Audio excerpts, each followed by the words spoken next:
ዛሬው እንግዳይ ዶክተር ሲሳይ መንግስቴ ናቸው። በአዲስ አበባ ዩኒቨርሲቲ የፌዴራሊዝምና የሰብአዊ መብት ተመራማሪና መምህር ናቸው። ስለዚህ በወቅታዊ ሀገራዊ ጉዳዮች ላይ እንደዚሁም የአዲስ አበባ ከተማ አስተዳደር ምክር ቤት አባል እንደመሆናቸው መጠን በምክር ቤቱ የስራ እንቅስቃሴም ላይ እንደዚሁ ሀሳቦች አንስተን የምንወያይ ነው የሚሆነው። ጥሪያችን የአዲስ አበባ ምክር ቤት አባላት ብዙዎች ሲያነሱ የምሰማው ያው እርሶም ስላሉበት ብዙዎቻችሁ የተመረጣችሁበትን ክፍለ ከተማ ጠንቅቃችሁ ታውቃላችሁ ወይ? ያውቁታል? አሁን እርሶ የተመረጡበትን እኔ በደንብ ነው የማውቀው። ለምሳሌ እናንሳ። እርሶ የተመረጡበት ክፍለ ከተማ የካ ይመስለኛል። ምን ያህል ትምህርት ቤቶችና ጤና ጣቢያዎች አሉት? እያንዳንዱን ጤና ጣቢያ ቁጥርና ትምህርት ቤት ቁጥር ማወቅ ግዴታ አይደለም። ጥያቄው በትምህርት ቤቶችና በጤና ጣቢያ ውስጥ ያለው አገልግሎት እና ያለው ችግር ምንድነው የሚለውን መፈተሽ ነው። ይሄ የቁጥር ጉዳይ ከሆነ ተደራሽነቱ በቂና የቁጥር ጉዳይ እኮ ያለውን የህብረተሰብ ክፍል መጀመሪያ እርሶ ያሉት የጤና አገልግሎቱ ከጥራት ከምናምን አኳያ ሲኖር ነው በተሟላ መልኩ አለው የሚለውን ለማየት ማለት ነው። እንደ ምሳሌ ማንሳት በተሟላ መልኩ የለም። የተደራሽነት ችግር አለ። እሱን እኔ ምልህ የምኖርበትን አካባቢ ስለማቅ ማለት ነው። ለምሳሌ አሁን የምኖርበት አካባቢ የአንደኛ ደረጃ ትምህርት ቤት በቅርብ የለውም። ራቅ ወዳለ ቦታ እየሄዱ ነው የሚማሩት ተማሪዎች። ጤና ጣቢያ በተወሰነ አለ፣ ግን እሱም ቢሆን በቂ ነው ማለት አይቻልም። ስለዚህ ቁጥሩን ማወቅ ብቻ አይደለም የተደራሽነቱና የተቀመጠበት ቦታ። አሁን ቁጥር ለምሳሌ ኢን ፕሪንሲፕል በጤና ጣቢያ መርህ ይመስለኛል የዚህ ምንድነው የጤና ሚኒስቴር ህግ አለ በ25000 ሰው አንድ ጤና ጣቢያ እንደሚባለው። ለዚህ ነው ቁጥርም ተጽዕኖ አለው ማለት ነው። ልክ ነው። ቁጥሩን ማወቅ አንድ መነሻ ሊሆን ይችላል፣ ግን አንዳንድ ጊዜ ለምሳሌ ቁጥር ሊያታልልህ ይችላል። አንድ አካባቢ ተቀራራቢ የሆነ ጤና ጣቢያ ይኖርና ተደራሽነቱ ላይ ኖረው ይችላል። በቁጥር ብታካፍለው ተቀራራቢ ነገር ሊመጣ ይችላል። ስለዚህ እኔ በማውቀው ሁኔታ የካ የሚባለው ክፍለ ከተማ ብዙዎቹ በተለይ ወደ ኮተቤ አካባቢ ራቅ እያልክ ስትሄድ በቂ የሆነ ተደራሽ የሆነ ትምህርት ቤት፣ ተደራሽ የሆነ ጤና ጣቢያ አለ ማለት አይቻልም። እሱ ብቻ አይደለም። ለምሳሌ የፖሊስ ጣቢያን ሁኔታ ልትወስድ ትችላለህ። በከተማ ደረጃ 121 ወረዳዎች ናቸው ያሉት። ነገር ግን እስካሁን ያሉት የፖሊስ ጣቢያዎች ከ80 አይበልጡም። እንግዲህ አምና በቀረበልን ሪፖርት መሰረት ማለት ነው። እሱን ወስደህ ስታካፍለው ከ40 በላይ ጤና ጣቢያ ቢያንስ በወረዳ አንድ የፖሊስ ጣቢያ ያስፈልጋን ብትል ከ40 በላይ ፖሊስ ጣቢያዎች ያስፈልጋሉ ማለት ነው። በዚህ መልክ ለመለካት እንዳልከው የትምህርት ቤቶችን ብዛት፣ የጤና ጣቢያዎችን ብዛት በክፍለ ከተማ በወረዳ አውቆ ከዛ አንጻር ተደራሽነታቸውን ማረጋገጥ ያስፈልጋል። በተጨባጭ አገልግሎታቸውንም በማየት እሱንም ማየት ጠቃሚ ሊሆን እንደ ሀገርም እንደ ከተማም ነው እንግዲህ ጉዳዮች የምናነሳው።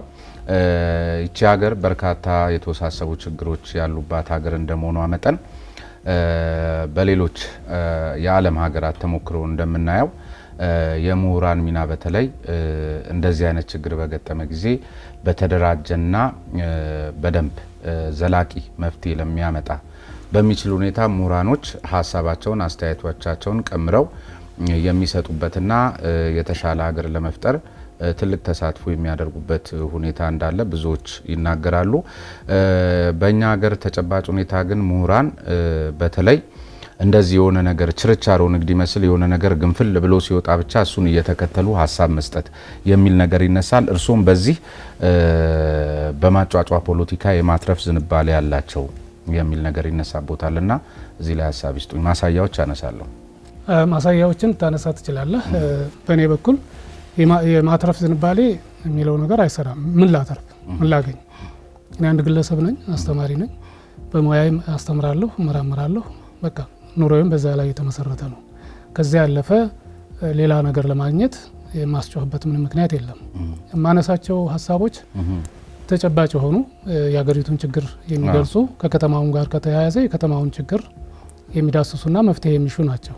ከዛ ያለፈ ማጫጫ የሚለው ነገር ከየት የመጣ ነው? ለምሳሌ ሰሞኑን ካነሷቸው ሀሳቦች መካከል የሸገር ከተማን የተመለከተ ጉዳይ አንስተዋልና በጣም መፈናቀል የበዛበት እና ግንባታዎችን የማፍረስ የመሳሰሉትን ነገሮች አንስተዋል። ምን ማለት ነው ይሄ? ለምሳሌ ህገ ወጥ የሆነ አካል በቃ ማፍረስ ነው በህገ ወጥ መንገድ የተያዘ ቦታ ይፈርሳል። ከዚያ ውጪ ደግሞ እዚሁ አስተያየቱ ላይ ተለይቶ አማራ ብቻ የሚፈናቀልም የማስመሰል ነገር ታይቶበታልና ለምሳሌ ዝም ብለን ብንወስድ ራስዎትም እዛው ንግግሮት ላይ የሰማሁት ነገር ምንድነው? ለምሳሌ ከዚህ ከመሃል ከተማ ላይ በልማት ተነስተው ቱሉ ዲምቱ ኮየ ፈጬ የሚኖሩ በርካታ የሌላ ብሔረሰብ ተወላጆች አሉ። ቱሉ ዲምቱና ኮየ ፈጬ ደግሞ ኦሮሚያ ክልል ውስጥ የሚገኙ ወይም የሸገር ከተማ አካል ነውና እንዲሁ ገላን ከተማንም ብንወስድ ህጋዊ የሆኑ ሰነዶች የይዞታ ማረጋገጫ ያላቸው አካላት ተነክተዋል ወይ ነው ጥያቄው። እነሱ የተነኩ ጊዜ ነው እንጂ መፈናቀል የሚባለው ህግ ወጥ የሆነ አካልን በህገ ወጥ መንገድ ማስታመም ልክ ስላልሆነ ምንድነው ይሄ ህገ ወጥ የሆነ አሰራርና አያያዝ ካለ ወይም ቤት መስራት ካለ እሱ አይበረታታም ምንም ይሁን የትም ቦታ። ስለዚህ ያ ሲሆን ግን ለአመታት ነው የኖሩት። ኦኬ ለአመታት የኖሩ ዜጎች ውሃ ቀርቦላቸው መብራት ቀርቦላቸው መንገድ አንዳንዶቹ መንገድ ሁሉ ተዘርግቶላቸው እነዚህ የሚሰሩት እንግዲህ በመንግስት ነው። መቼም እዚህ ሀገር በግል መንገድ ይሰራን፣ በግል መብራት ይቀርባን፣ በግል ውሃ ይቀርባን የሚባል ነገር የለም። ስለዚህ አስተዳደሩ ነው በተለያየ ደረጃ የሚያቀርበው። አንድ ሁለተኛ ወረዳ አለ፣ ቀበሌ አለ። በጊዜው ይህን መቆጣጠርና ማስተካከል ይችል ነበር። ይህን ያህል ብዙ ህዝብ ህገወጥ የሆነ ስራ እስኪሰራ ወይም ቤት ገንብቶ መደበኛ የሆነ ኑሮ እየኖረ እስከሚሆን ድረስ ለምን ዝም ብለው ቆዩ የሚል ጥያቄ ያስነሳል። ሁለተኛ ነገር ኦኬ ያም ሆኖ ዞሮ ዞሮ ህገወጥነት እንዲሁ ሊሸለም አይችልም፣ መስተካከል አለበት። ሲስተካከል ዝም ብሎ ሄዶ ከማፍረስ ይልቅ ወይም በቡልዶዘር እየወሰዱ በግሬደር ቤታቸውን ከማፍረስ ንብረታቸውን ከማውደምና ሜዳ ላይ ከመበተን ይልቅ አስቀድሞ ሰዎቹን አነጋግሮ ቦታ እንዲያመቻቹ ቤተሰባቸውን ንብረታቸውን እንዲሰበስቡ አማራጭ ነገሮችን እንዲያስቡ የማድረግ ስራ መሰራት ነበረበት። እየሰማን እኮ ነው በተለያየ መልኩ ሜዳ ላይ ወድቆ በጅብ ተበላ የተባለበት ሁኔታ አለ። በዚህ ደረጃ ግን አለ እውነት በጅብ የተበላ ሰው አለ አሁን ተፈናቅሎ አዲስ አበባ? እንግዲህ በተለያየ ሚዲያዎች የሚገለጸው ነገር እሱ የሰማነው አለ። በርካታ ህዝብ ግን ብቻ ሳያረጋግጡ ማውራት ማስጮህ አይሆንም? ማስጮህ አይደለም። አንደኛ ይሄን አላወራሁትም። ቆይ አይደለም እኔ ይሄን አላነሳሁትም። አሁን በምሳሌ ነው ያነሳሁት እንጂ በጊዜው ያነሳሁት እኔ ምንድነው ህገወጥነትን በህገወጥ መልኩ አንዳንዴ ህገወጥም ጭምር መንግስት ራሱ እኮ ህገወጥ ሆኖ የሚሰራባቸው ጊዜዎች አሉ። እሱን ነው አሁን እኔም ልሎት የፈለኩት እዚሁ ላይ እርሶ ያነሱት ላይ ለምሳሌ የነበረው አስተዳደር ኪራይ ሰብሳቢ ይሆንና እነዚህ ሰዎች ይህን ያህል ዓመት እንዲቆዩ በሚያስችል መልኩ መቼም እዚህ ከተማ ላይ ስኖር በተለያየ መልኩ እንዴት ተደርጎ መሬት እንደሚወረር እንዴት ተደርጎ ለበርካታ ዓመታት ውሃና መብራትን እንደ ይዞታ ማረጋገጫ የሚጠቀሙ አካላት እሱን ከፍያለውና ነገ ይጸርቅልኛል በሚል መነሻ አንዳንዱ እኮ ሳያውቅ እንኳን አይደለም ሆን ብሎ ከሰፈርኩና ከቆየው በኋላ ይሄ ነገር ይሆንልኛል እናጸርቅላችኋለን እያሉ እንዲሚከፍሉ አካላት አሉና በዛ መንገድ መጥቶ ግን ህጋዊና የተሰጠውን መንግስታዊ ኃላፊነት በአግባቡ መወጣት የሚችል ቁመና ላይ ያለ የከተማ አስተዳደር በሚመጣ ጊዜ ያኛው አስተዳደር ላስታመመበት መንገድ ይሁንታ ይስጥ ብሎ ነገር ነው የሚሆነው። ሁለተኛ ውሃና መብራት ኮርፖሬሽን ነው፣ ነጋዴ ናቸው። ለምን ሲባል ውሃ ልማት መብራት ስላቀረበ የመሬት አስተዳደርን ስራ ይተካል ማለትም ስላልሆነ። ከዚያ ውጪ ግን ልክ የማይሆነው እርሶ እንዳሉት ምናልባት ሲፈርስ ማስጠንቀቂያ ሳይሰጡ ሰዎቹ ባሉበት ሁኔታ ላይ ከሆነ ልክ አይሆንም። ከዚያ ውጪ ግን አንድ ሰው ሆን ብሎ የገባበትን ህገወጥነት እኔ እሱን ለማስታመም የሚያስችል ሌላ ነገር ማቋቋም ግዴታ ነው ወይ ነው? አንደኛ በጣም የተሳሳተው ነገር አማራ ብቻ ተፈናቀለ ብልሃን የሚለው አንዱ ግምት ውስጥ መግባት ያለበት የአማራም ጉራጌውም ስልጤውም ሌላው ኦሮሞ ያልሆነ ሰው ተፈናቅሏል በብዛት። ኦሮሞዎችም የተፈናቀሉ አሉ። ኢቭን ይሄን ብያለሁ ቃል በቃል ኦሮሞዎችም አሁን ላይ ለይቶ የሚለው አይደለም መሰረታዊ መርህም የተናገርኩት ለይተው እንደዚህ ያደረጉ ሳይሆን ኦሮሞዎችም ጭምር ተፈናቅለዋል። ምክንያቱም ህገወጥ ሆነው እስከተገኙ ድረስ እነሱም በዛ ግን በኋላ ላይ ያስተካክሉላቸው ይሆናል አሉ። ይሄን የማጽዳት ስራ አሁን አንዱ ምንድነው ኦሮሞዎችን አሁን ባለው ሁኔታ ሁሉንም አፈናቅለዋል። ምናልባት ግን የኦሮሞ ከተማ አይደለ ይሄ ከተማ ሶ ኦሮሞዎችን በተለያየ መልኩ የማስተናገድ ለቀጣይ የሚቀር ነገር ነው ወይ የሚል ጥያቄ አንስቻለሁ። ሊያስተናግዷቸው ይችሉ ይሆናል። ሊያስተናግዱም ላይገርም ይችላል። ህጋዊ መንገድ ተከትለው እስከሄዱ ድረስ ሊስተናገዱ የሚችሉበት እድል አለ። ሁለተኛው የመብራት የውሃ እና የመንገድ ስራ እውነት ነው እንደ ዋነኛ የይዞታ ማረጋገጫ ተደርጎ መታየት የለበትም። ግን መንገድን የሚሰራው መንግስት ነው። ውሃን የሚያቀርበው መንግስት ነው።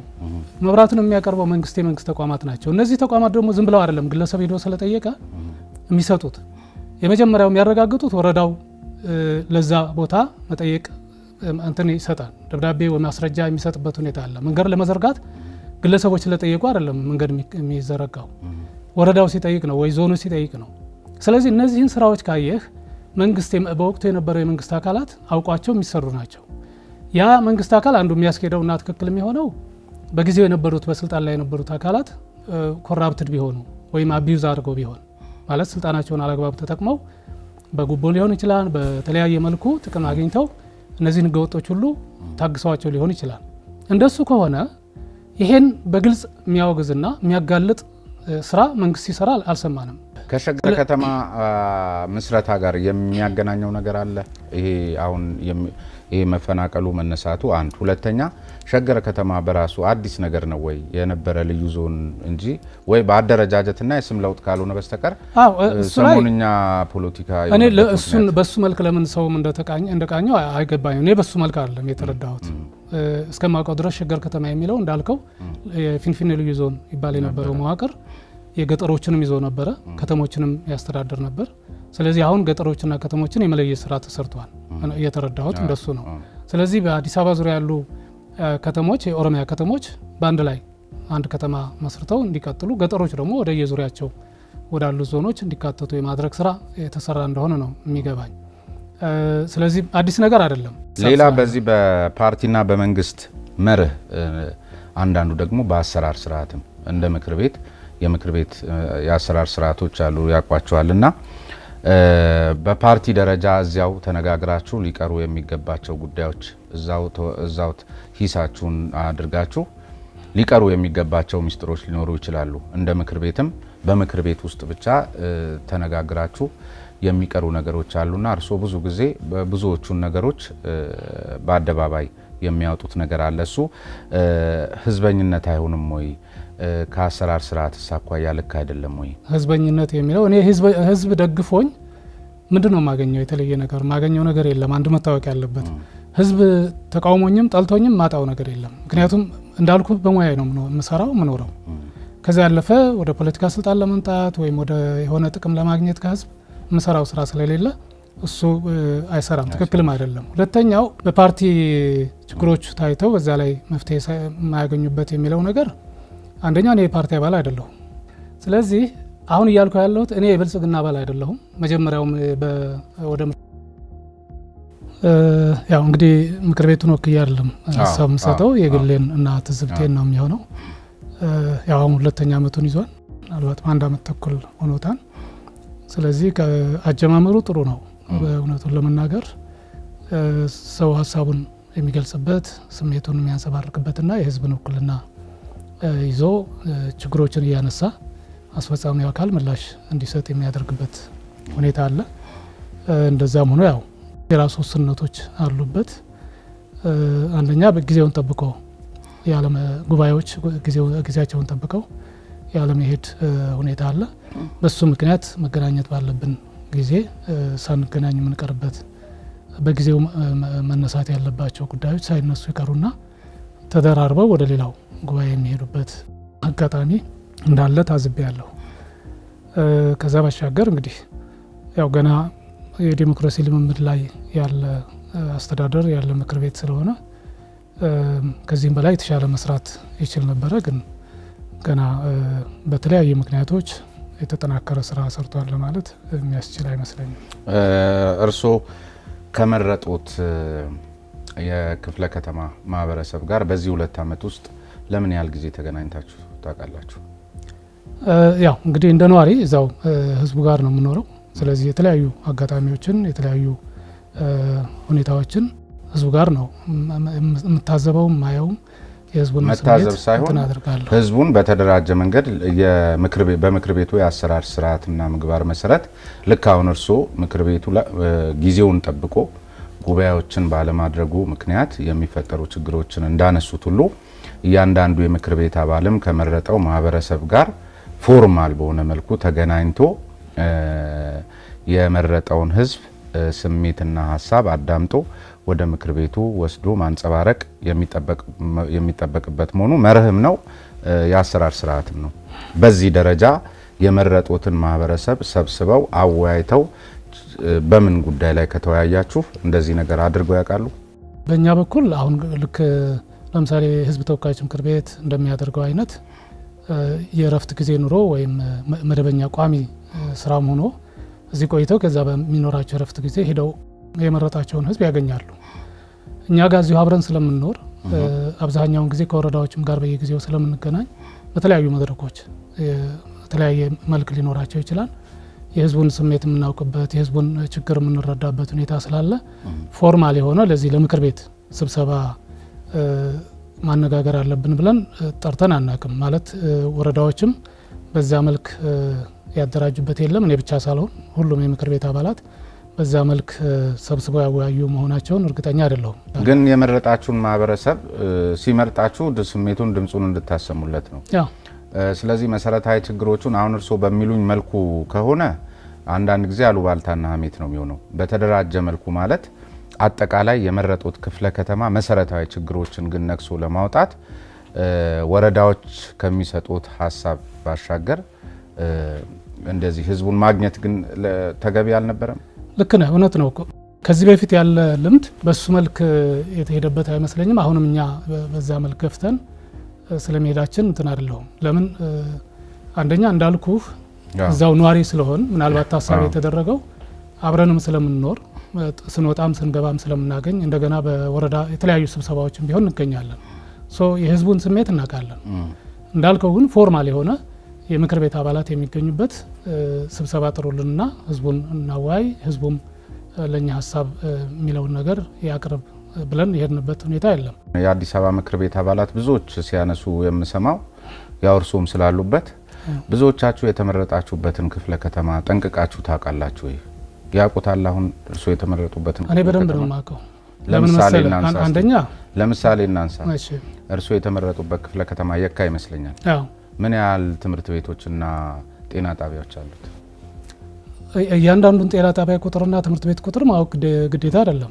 ጥያቄው በትምህርት ቤቶችና በጤና ጣቢያ ውስጥ ያለው አገልግሎት እና ያለው ችግር ምንድነው የሚለውን መፈተሽ ነው። ይሄ የቁጥር ጉዳይ ከሆነ ተደራሽነቱ በቂና የቁጥር ጉዳይ እኮ ያለውን የህብረተሰብ ክፍል መጀመሪያ እርሶ ያሉት የጤና አገልግሎቱ ከጥራት ከምናምን አኳያ ሲኖር ነው በተሟላ መልኩ አለ ወይ የሚለውን ለማየት ማለት እንደ ምሳሌ ማንሳት። በተሟላ መልኩ የለም። ይሄ የተደራሽነት ችግር አለ።